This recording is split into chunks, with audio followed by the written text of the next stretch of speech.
On the Ohio State campus, there are three statues that mean a lot to me. For one, Jesse Owens, Ohio State legend, Big Ten champion, and record holder, and not to mention 4 gold medals in the 36 Olympics in Berlin, years before the Second World War. The other is Rudy Hayes, legendary Ohio State football coach, won national championships and set the standard for Ohio State coaches moving forward. And the last, Archie Griffin, 2-time Heisman Trophy running back, the first ever and to this point, the only football player ever to do it. I look at these statues and these people with reverence for their accomplishments, for the lives they lived, for the barriers they've broken, especially when it came to Jesse Owens, an African-American Olympic sprinter at a time where African-Americans were seen as less than. But the thing of it is, I don't go to Ohio State's campus to worship at the feet of those statues. I may look at them with great reverence for what they represent, for who they represent, but I don't worship them. Because in my mind, I know that these were just men. Men who did extraordinary things in their lives, yes, but in the end, just men. Donald Trump has crossed that line when it comes to being respected to becoming worshipped. Donald Trump has erected a golden statue in Florida, almost in the same way that the Jews created the golden calf after they were led out of Egypt, crossing the Red Sea, if you believe the biblical stories, or if you just saw the movies. And quite frankly, my admiration for the 3 men I spoke of earlier is not about worship, it's about respect for what they did. What Donald Trump wants is the complete and utter devotion. And that's something we cannot give him. But it's unfortunate that many in this country have given him that devotion, that worship. And honestly, it has become a very, very dangerous situation. When you have a man, a supposed man of God, like Pastor Mark Burns, who has made every excuse for Donald Trump, standing next to a golden statue in the same way of the golden calf, it makes one wonder, where is God in all of it? Now, I read his Facebook post and he says he worships God. No, he doesn't. No person who worships God stays silent in the nightmare that Donald Trump is unleashing on this country, onto the world. This is nothing more than an idol, a false idol, that we were told by God in the 10 Commandments is to be rejected. But Donald Trump has built one, and the MAGA has not rejected it. I'm going to read you an article from John Pavlovitz. It's time to tear down the golden idol of white Christian nationalism. I've seen this movie before, and it doesn't end well. As a Christian for most of my life and a pastor for nearly 3 decades, I'm quite familiar with the Old Testament story. Supposedly faithful people fantasizing of an idol made of gold and craving blood below it, in complete contempt for the God they claim to believe in because they have lost their collective minds and souls. This new American reboot is a little on the nose. It's also far more tragic. We had a few thousand years to get it right. We shouldn't be here. Watching the collective soul-summing of my fellow Christians here in America over the past 10 years has been something that has grieved me more than I can measure or accurately describe. Particularly disheartening has been watching ancient religious history repeating, and worse, to realize that nearly every national sickness here in America is coming from professed Christians. The silencing of tens of millions of black and brown votes, the violent persecution of immigrants, the shielding from accountability for a cadre of sexual predators, the incensed legislative assaults on women and trans people's body autonomy, and the brazen parade of white nationalism in churches throughout the nation. If Jesus' feet were on this planet, this God-mocking death cult of white supremacy would be the first table he'd flip. As someone who's still aspiring to a life of faith and still trying to speak into my religious traditions, it's sobering to admit that we're not here as a nation in this brutal battle for the elemental rights of human beings, if not for people claiming to be devoted to the same Jesus I grew up trying to emulate.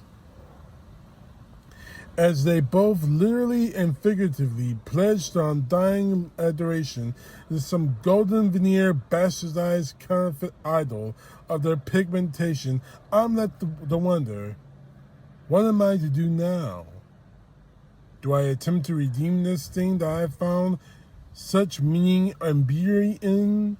Or do I resign myself to the fact that those phobic cultists have commandeered it for good, and it is beyond repair in the eyes of those outside of it? Do I make an exodus from my homeland of origin and begin down a new spiritual journey while knowing it would be nearly impossible to differentiate myself from the sycophantic idol worshippers because they apparently co-opted the trappings of my tradition?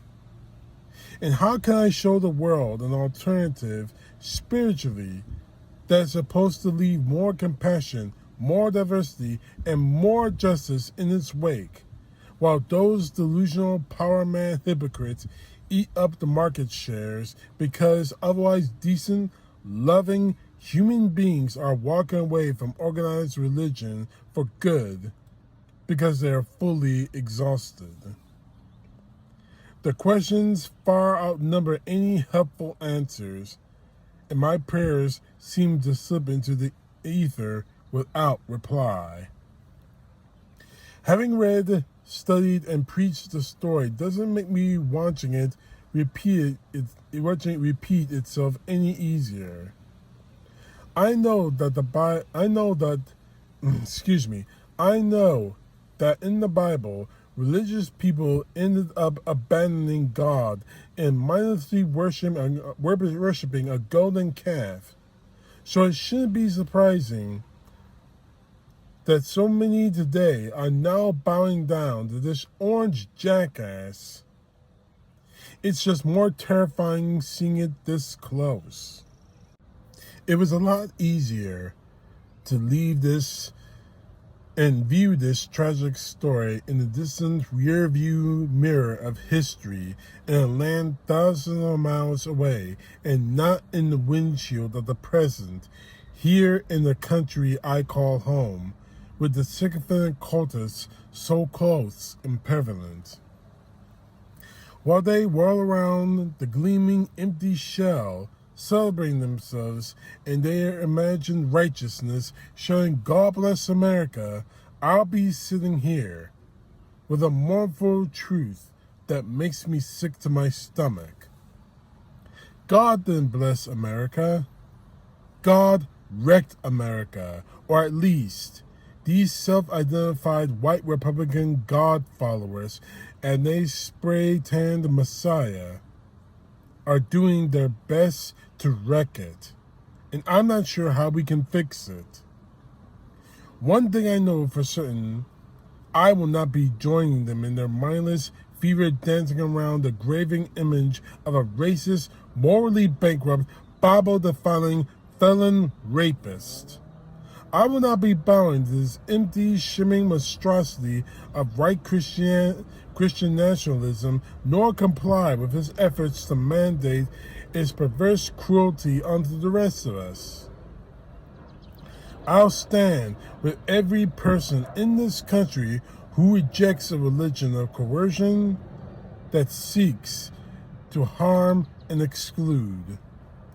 Together, with our work and our lives and our votes, we will tear down this homegrown golden idol of whiteness, throw it into the fire, name it as the vile blasphemy that it is, and drive this blight, this hateful blight, back into the hell from which it came from once and for all. That will truly best our country. That will make it great. Thank you, Mr. John Pavlovich, for that. And I'm going to re-emphasize this point.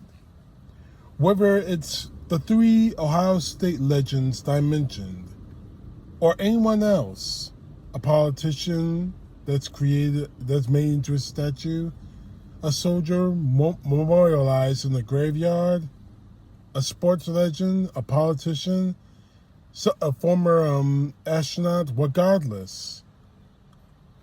I won't worship those people. I will have great respect for those people, for what they accomplished and what they contributed. Let me say it again. I will give great respect for those people, what they accomplished and what they contributed to this world. When you have a man like Donald Trump, who has a statue of gold, who contributed nothing to this country but ruin, destruction, hatred, and racism, who has defiled everything that makes this country, even at its worst of times. And yes, we have had worst of times in this country's nearly 250-year history. It is still a great nation. But you know what made it bad? What made it worse? And how we lost our greatness? The man in this photo. The man who commissioned a golden statue. The people who worship at the feet of this man, at the feet of this statue. They are what's the problem with this country and what has driven so many people away from God. Because who is God? That's the question they're asking right now. Who is God? Is God the person we talk about when we read our Bibles? Or is God Donald Trump? I know what my answer is. Do you? CTP, know the truth. God bless. Peace to the left, justice to the right.